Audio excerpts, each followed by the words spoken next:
परमेश्वर से अलग रहने को मृत्यु बोलते हैं, और हम तो सारी मानवता मर गई। हम और आप तो उसी दिन मर गए थे जब आदम और हवा ने फल खाया था। मानवता मर चुकी है। हमने बुद्धि और ज्ञान को प्राप्त कर लिया है। अब हमें परमेश्वर की आवश्यकता नहीं है। हम निर्णय करते हैं कि अच्छा क्या है, बुरा क्या है। हम जिसको पाप कहेंगे वो पाप कहलाएगा। यदि परमेश्वर कहता है कि तुमने आंखों से पाप किया तो हम उसे नहीं मानेंगे। यदि परमेश्वर कहता है कि क्रोध हत्या है तो हम नहीं मानेंगे उसको, क्योंकि हमारी बुद्धि और ज्ञान जो है, हमारे अपने कानून है। हमने परमेश्वर से बगावत कर ली है, हमने अलगाव कर लिया है, और अब हमें परमेश्वर की आवश्यकता नहीं है। जो फल था वो ओबीडियंस का टेस्ट था। परमेश्वर के खिलाफ बगावत करेंगे या ना करेंगे के बीच में वो फल था। हमको मौत आ गई।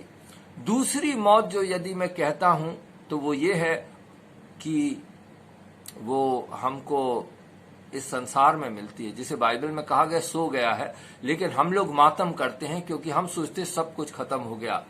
बाइबल कहती है उत्पत्ति 3 में वो मिट्टी से निकला है और मिट्टी में से बनाया गया है, मिट्टी में वो वापस चला जाएगा क्योंकि मिट्टी से बना है। एक्सपायरी डेट है हमारी। ये जो शरीर है, शरीर की एक्सपायरी डेट है, वो खत्म हो जाएगा। वो बहुत बड़ी चीज नहीं है, क्योंकि प्रभु यीशु यदि उसी मिट्टी से बचाने के लिए आए थे तो हमारे पास अनंत जीवन की तो कोई आशा थी नहीं। जो तीसरी मृत्यु है वो सबसे खतरनाक है, जिसको बाइबल में दूसरी मृत्यु कहा गया है, और ये है प्रकाशित वाक्य के 20वें अध्याय में हमें मिलती है, और जो कि बहुत खतरनाक है, जिससे बचाने के लिए प्रभु हमारे पास आए थे। वहां पर लिखा है 20वें अध्याय के 14 पद में, और मृत्यु और अधोलोक आग की झील में डाले गए। ये आग की झील दूसरी मृत्यु है, और जिस किसी का नाम जीवन की पुस्तक में लिखा हुआ ना मिला वो आग की झील में डाला गया। जीवन की पुस्तक में नाम है कि नहीं, यदि हमारा नाम नहीं है तो हमें मृत्यु मिलेगी, यानी आग की झील में हमेशा का सेपरेशन हो जाएगा।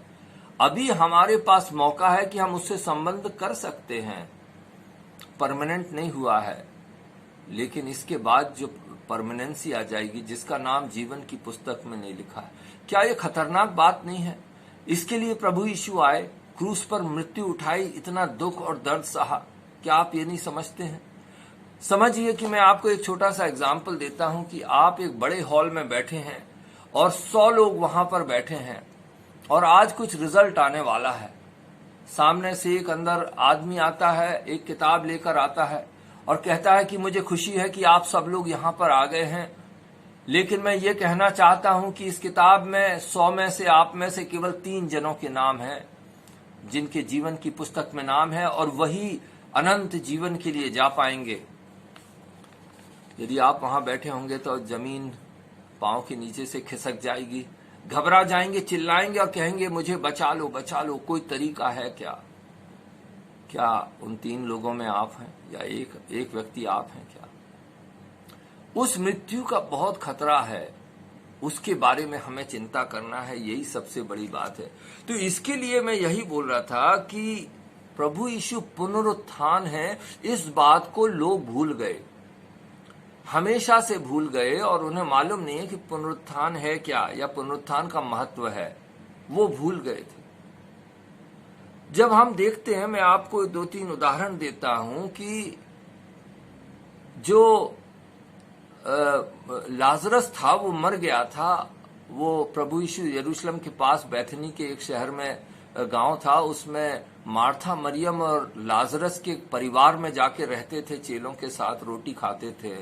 और जब वो कहीं बाहर चला गया तो लाजरस बहुत बीमार हो गया, और उसकी बहनों ने उसको ये कहला भेजा, प्रभु यीशु जिससे आप मोहब्बत करते हैं। उन्होंने स्टेक्स हाई कर दिए। उन्होंने कहा, ये नहीं कहा कि जो लाजरस आपसे मोहब्बत करता, नहीं, लाजरस जिससे आप मोहब्बत करते हैं वो बीमार है। इसका मतलब तुम्हें तो आना ही पड़ेगा और आना ही चाहिए, समाज में और नैतिकता में, आत्मिकता में जो भी है। इसका मतलब है कि जो तुमसे मोहब्बत करता उसे तो बचाना ही होगा तुम्हें। प्रभु यीशु 2 दिन और टिक जाते हैं। जब लौट कर आते हैं तो गांव के बाहर रहते हैं, इतने में मार्था दौड़ के आती है और कहती है कि प्रभु यदि आप यहां होते तो मेरा भाई नहीं मरता। शिकायत थी। कहने का मतलब है कि आप यहां होते, आपने हजारों लोगों को ठीक किया है, मेरे भाई को कर सकते थे, लेकिन आप नहीं आए। कहने का मतलब है अब तो वो दफना दिया गया है। हाँ, पुनरुत्थान के दिन, किसी दिन सदियों के बाद, कौन जाने कब, लेकिन वो जी उठेगा। उसने कहा, प्रभु यीशु कहते हैं पुनरुत्थान और जीवन मैं हूं। फिर भी समझ में नहीं आया उसको। वहां से वो लोग गए क्योंकि उसे ये लग रहा था कि प्रभु यीशु बीमार को तो ठीक कर सकते हैं, लेकिन मौत का इलाज नहीं है। मौत का इलाज कोई नहीं है। किसी ने आज तक देखा नहीं था कि कोई मृत्यु से जीवित हो उठा है।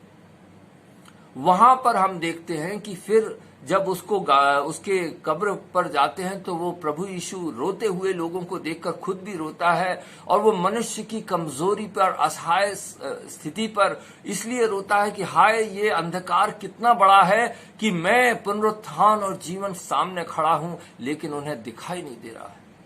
वो भी रोता है, उनके साथ, दुखियों के साथ दुखी होता है वो, और वो रोता है तो लोग कहते हैं कि ये व्यक्ति जिसने कितनी मोहब्बत करी थी लाजरस से, कहने लगे कि जिसने अंधों को आंखें दी, कोड़ियों को ठीक किया, क्या ऐसा नहीं कर सकता था कि ये नहीं मरता? क्यों? क्योंकि मरने के बाद जीवित करने के लिए उनको पास ताकत नहीं थी, उन्हें समझ नहीं थी कि ऐसा कुछ हो सकता है। प्रभु यीशु बीमार को तो ठीक कर सकते, लेकिन मरे हुए को नहीं कर सकते हैं। यूहन्ना की किताब के 4 अध्याय में एक राजा का अधिकारी दौड़कर आता और कहता, मेरा बेटा बीमार है और इससे पहले, मरने के पहले तू आकर उसको ठीक कर दे। क्यों? मरने के बाद प्रभु यीशु कुछ नहीं कर पाएंगे, बीमारों को तो ठीक कर लेते। सही है ना? उसके जीवित करने की शक्ति कोई नहीं जानी थी। प्रभु यीशु के पुनरुत्थान, कि मैं पुनरुत्थान हूं, इस बात को भी लोग भूल गए थे। कैसे? जब उसको कब्र में रख दिया प्रभु यीशु को, तो फरीसी पिलातुस के पास दौड़कर गए और कहा कि इस धोखेबाज ने कहा था कि वो 3 दिन के बाद जी उठेगा। उनको ये यकीन नहीं था कि प्रभु यीशु जीवित हो जाएंगे मरने के बाद, लेकिन उनका ये सोचना था कि उसके चेले आके उसको चुरा कर ले जाएंगे और झूठ फैला देंगे, रूमर फैला देंगे। उसके चेलों को भी याद नहीं था कि वो तीसरे दिन जीवित होगा। वो रो रहे थे, डरे हुए थे, भूल गए थे, क्योंकि पुनरुत्थान पर उनका विश्वास नहीं था। आज भी हमारे पास यदि पुनरुत्थान की जड़ नहीं है, फाउंडेशन नहीं है, तो हमारा जो जीवन है वो डर से, भय से, अशांति से भरा रहेगा। देखिए, मैंने जब ये पता करने की कोशिश की कि पहली शताब्दी के विश्वासियों और हम में क्या फर्क है, तो मुझे कुछ मालूम पड़ा। इस तरह से मैंने देखा कि पहली शताब्दी के, जिनका प्रेरितों के काम में काफी जिक्र है, उसके चेलों का भी है और लोगों का भी है, उनके बारे में ये लिखा है कि वो निडर थे। उनकी प्रार्थना परमेश्वर से यही रहती थी कि परमेश्वर हमको निडर बनाओ, हमको हियाव दो, हमको ताकत दो। वो क्रूस उठाने से नहीं डर रहे थे, जो प्रभु यीशु ने लूका 9:23 में कहा था, यदि कोई मेरे पीछे आए तो अपने आप का इनकार करे और अपनी सलीब हर दिन उठाए।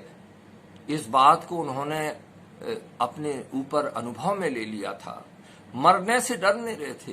क्रूस उठाकर चलने वाला दुनिया के लिए बेकार हो गया है, दुनिया के लिए भी खत्म हो गया है।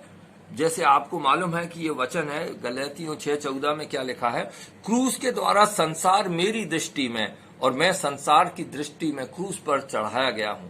कहने का मतलब यह है, क्रूस उठा के घूमने वाला आदमी इस संसार के लिए मर चुका है।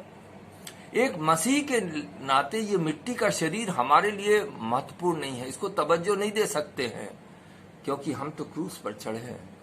भूल इस बात की है कि हमें यही नहीं मालूम है कि क्रूस उठाना है। जिस तरह पुनरुत्थान को भूल गए हैं लोग आज भी और उस समय भी, उसी तरह हम क्रूस उठाने को भी भूल गए हैं।